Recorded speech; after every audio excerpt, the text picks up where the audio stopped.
Diz um provérbio que se cair foi inevitável, que se caia direito. Esse provérbio é interessante porque a nossa condição de pessoas, de seres humanos, é que a gente já nasceu torto. A gente já nasceu com aquela palavra grega, né, amartia, é uma seta torta que erra o alvo. Até quando a gente está fazendo aquilo que é considerado moralmente correto, a gente sem perceber, inevitavelmente, inexoravelmente, a gente está produzindo o incorreto, o imoral, a nossa seta é torta, a gente nunca acerta o alvo, né? Mas se cair foi inevitável que se caia direito. E a gente vai vendo como que as misericórdias do Senhor nos visitam o tempo todo, diuturnamente, como que a sua mão está o tempo inteiro estendida para nos acolher, porque Ele sabe que a gente já nasceu entortado, digamos assim. E nós estamos aqui no capítulo 3, ou melhor, no capítulo 2 do livro histórico de Ruth, que vinha se tornar bisavó de Davi. Ela, na condição de uma moabita, viúva, mulher, ela se achou nos territórios de Israel e o Senhor a visitou, porque ela resolveu trabalhar, eu tenho que sobreviver. E ela entrou no período da cega, né, no período da colheita dos israelitas, ela entrou no lugar que, sem ela saber, caiu na equipe do Boaz. Boaz era um parente da Noemi, que tinha a função também de ser o resgatador. Eu vou deixar para você um link onde eu falo sobre essa lei do resgate, né, daquele homem que, em tendo condições, assumia as mulheres viúvas da família, e o Boaz estava nessa condição. E aí ele lá vai dizer, precisamente no versículo 3, diz assim: ela, Ruth, se foi, chegou ao campo e apanhava após os segadores. Por casualidade, entrou na parte que pertencia a Boaz, o qual era da família de Elimeleque, que era o marido morto da Noemi. Então, não sei se você observou, o trecho diz que ela entrou lá por casualidade, por acaso. Por acaso. Tem até aquela canção que diz: o acaso vai me proteger enquanto eu andar distraído. E um crente em Jesus não precisava ficar com vergonha, com receio de cantar essa canção, porque o acaso para nós tem nome. Mas você chamaria Jesus de acaso? Porque o justo viverá da fé, o justo viverá em confiança em Cristo Jesus, que paradoxalmente ele se apresenta para nós às vezes de maneiras desconfiáveis. Que segurança eu tenho? A Bíblia, eu me ensinaram que ela é a palavra de Deus, ela é inerrante, e de repente você tem que entender que até na Bíblia há presenças humanas, há manipulações humanas, mas não tem problema, porque o meu justo viverá pela fé, disse Jesus, disse o escritor da carta aos Hebreus, disse o profeta. Se não for pela fé, a alma do Senhor não tem prazer nesse que se diz justo. De maneira que, se você crê em Jesus, às vezes as performatividades dessa fé, dessa confiança, vêm com essa cara do acaso. A Ruth não tinha nada a perder. Ela era moabita. Ela iria ser molestada se ela entrasse em outros lugares, mas ela foi no acaso. Mas é um acaso que tinha uma base. Qual era a base? Ela tinha dito tempos antes para a sogra dela: olha, onde você for eu irei, eu só saio da sua vida morta, o teu Deus é o meu Deus. É isso que é você se entregar ao acaso, sabendo que o acaso tem um outro nome. O acaso, no caso de Ruth, era o Deus de Israel, e o acaso para mim e você é o Deus, o Cordeiro imolado antes da fundação do mundo, e o Verbo que se fez carne e habitou entre nós, cheio de graça e de verdade, mas que a religião não conseguiu ver e nem gostar dessa graça. Mas Jesus, que é o nosso Senhor, ele nos abraça muito quando a gente vai não se deixando espantar pelo acaso. O acaso vai me proteger enquanto eu andar distraído, significa eu posso não ver Jesus, mas eu sei que eu ando nele, eu vou andar nele com responsabilidade. E aí lá vai a Ruth. no meio da cega, fazer o trabalho que ela podia com responsabilidade. E aí, por casualidade, ela foi protegida pelo acaso, o acaso que ia traçando a história dela de maneira maravilhosa.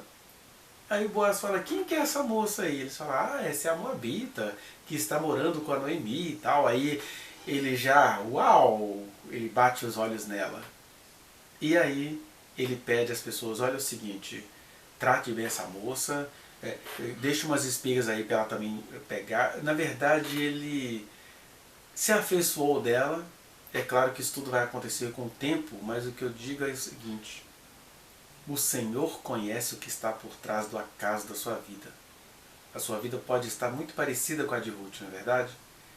Você está numa situação totalmente inusitada, você está numa situação que não tem jeito, que não tem esperança, mas o acaso, ou seja, Jesus, o Verbo que se fez carne e ressuscitou, mas você não o vê, por isso tudo parece um acaso, ele não deixou de lutar por você, ele não deixou de promover situações em seu favor, ele não deixou de colocar um Boaz no seu caminho, ainda mais quando se trata de uma mulher como Ruth. Talvez você seja essa mulher. Essa semana eu vi tantas histórias interessantes de mulheres que por acaso encontraram o resgate da sua vida. Aqui era um resgate todo misógino, o homem virava proprietário da mulher porque ele a salvou de uma vida desgraçada, aquela coisa toda, e eles viviam como podiam viver. Hoje, às vezes a religião nos impede de nos encontrarmos com Jesus. Porque nós temos aí duas performatividades da fé. A primeira é quando Deus aparece para as pessoas, Deus fala com as pessoas, e geralmente quando Deus fala é porque o caminho vai ser muito impossível. Então até quando Deus fala, Ele está nos querendo desenvolver em nós uma responsabilização. O Senhor falou comigo, então eu não vou virar moleque no nome do Senhor. Eu vou virar alguém responsável porque eu ouvi a voz do Senhor e Ele falou comigo porque Ele entendeu que era útil falar comigo. Essa é a primeira performatividade. A segunda performatividade é quando o Senhor fica em silêncio e porque Ele conhece a nossa estrutura, Ele sabe que somos pó, então Ele sabe com quem Ele fala e Ele sabe com quem Ele deixa de falar, mas Ele sabe que todos são dEle e quem vem a mim, disse Jesus, de maneira nenhuma lançarei fora. Então, Ele não fala com essas pessoas, mas Ele já está pronto a acolher-lhes os acasos cotidianos. E eu estava dizendo que essa semana, por exemplo, eu escutei uma história muito interessante. Sem querer fazer disso uma doutrina, sem querer dizer que isso é certo, mas também sem querer dizer que isso é errado. É apenas dizendo que são pessoas maravilhosas que fizeram a sua caminhada em nome daquele em relação a qual a voz não foi ouvida, não se ouviu a voz de Deus, mas se andou com responsabilidade, mesmo que se culpabilize em relação a isso. Nós temos isso nas Escrituras. Por exemplo, a mulher samaritana, tão mal falada pelos cristãos ainda hoje, ela se casou pela primeira vez, se casou pela segunda vez, se casou pela terceira vez, casou-se pela quarta vez e pela quinta vez também.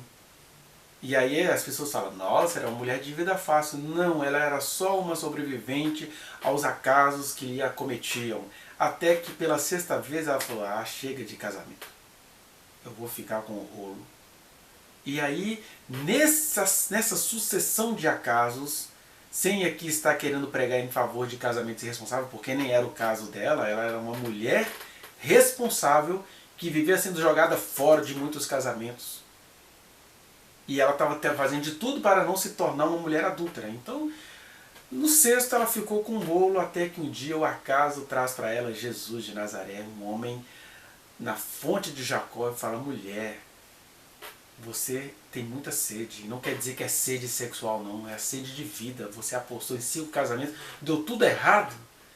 E aí ele fala com ela, chama o teu marido e vem cá. E ele estava falando, era do cara com quem ela estava se relacionando. Era uma relação digna, uma relação séria. Porque Jesus não iria mandar chamar marido que não prestasse para aquele mistério. Aí ela, abraçada pelo acaso, mas ouvindo as vozes da religião, não tem marido. Aí Jesus falou, beleza, que esse que você está com você agora não é seu marido no sentido formal do termo, mas chama ele. E aí chamou e o evangelho começa a ser pregado em Samaria. O acaso visitou a samaritana que do ponto de vista moral tinha uma vida duvidosa, mas ela tinha dignidade. Jesus estava contemplando a dignidade dela e ele se encontrou com ela. Quer ver um outro acaso? Uma certa mulher de vida esquisita entra na casa de um fariseu por trás, ajoelha-se aos pés de Jesus e começa a chorar naqueles seus pés, enxugá-los com seus cabelos. E ela fez isso tudo porque ela tinha dignidade. Eu sei que eu sou vista como uma peguete, eu sei que eu sou vista como uma aliviadora de sêmen de macho, mas eu sei que esse homem que eles acham que não serve para nada, ele me favoreceu, ele é o meu Senhor, eu vou lá. E aí o acaso a visita. E o perdão que Jesus deu a ela foi em público e lindo, porque ele vai falar, ele vai confrontar a tradição religiosa que o cercava e vai dizer, olha, essa aqui está amando muito porque ela foi muito, ela se sentiu muito perdoada, ela assumiu o nível de perdão que deu a ela. Filha, todos os teus pecados estão perdoados. Foi no acaso que ela encontrou esse perdão.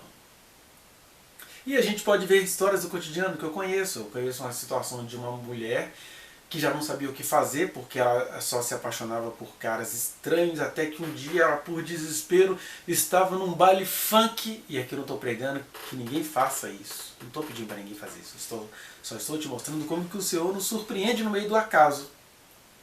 E aí no baile funk ela está assim, gente, eu sou crente, eu nem mal uso roupa, eu nem sei por que eu estou aqui. De repente ela se pega no meio do baile funk, conversando com outro cara, dizendo, minha filha, eu nem sei o que eu estou fazendo aqui. Eu nem sou disso, eu nem gosto dessas coisas. E aí os dois se encontraram e se casaram, estão muito bem. Estou dizendo para você encontrar o seu amor no baile funk? Não, estou dizendo que pessoas sérias, quando não tem a performatividade de Deus falar claramente, elas vão seguindo na sua dignidade, embora em meio aos seus desesperos, mas o acaso as abraça. O acaso abraçou esse casal no baile funk.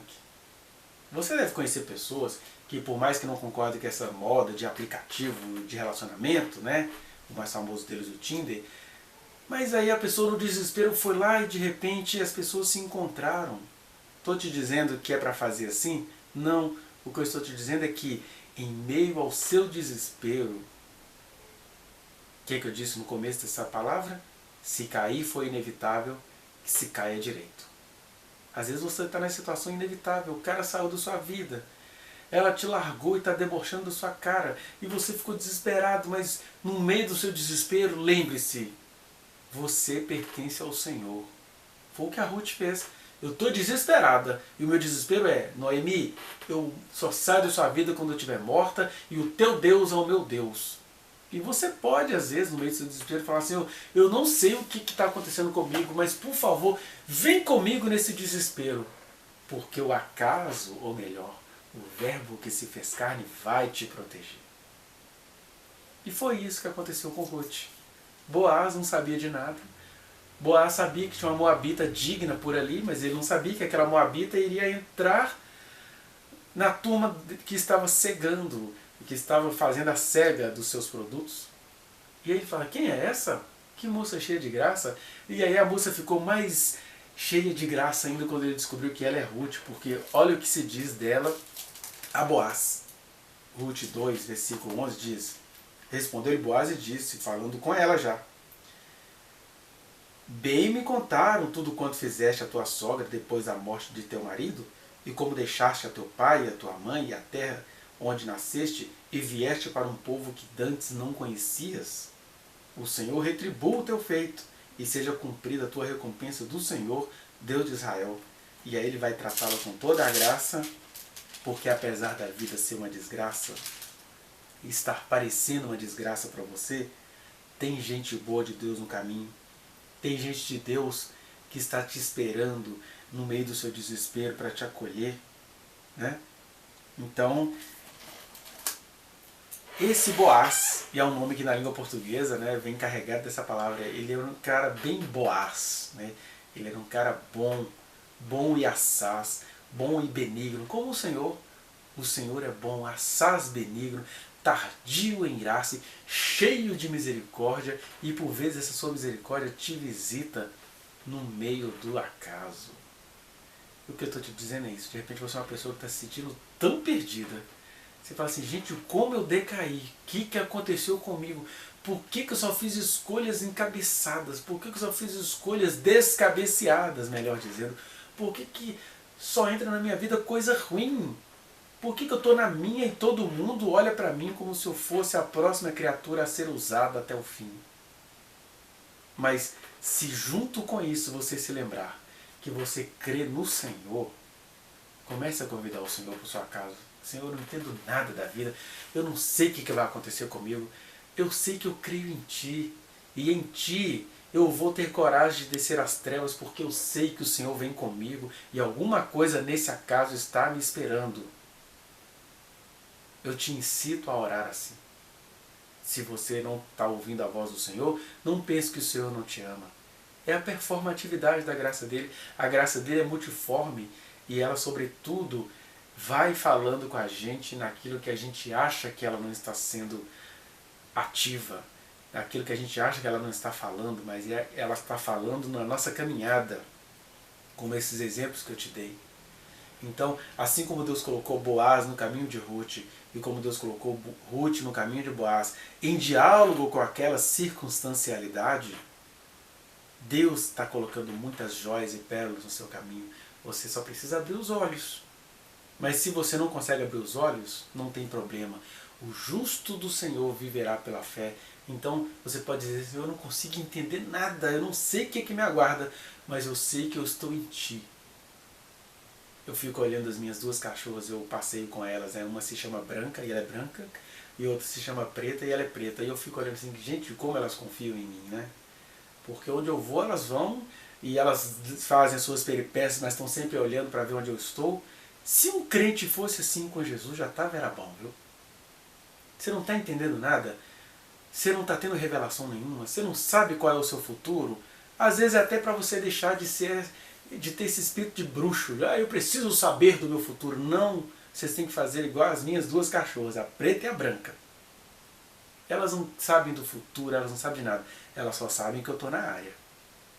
Jesus está na sua área.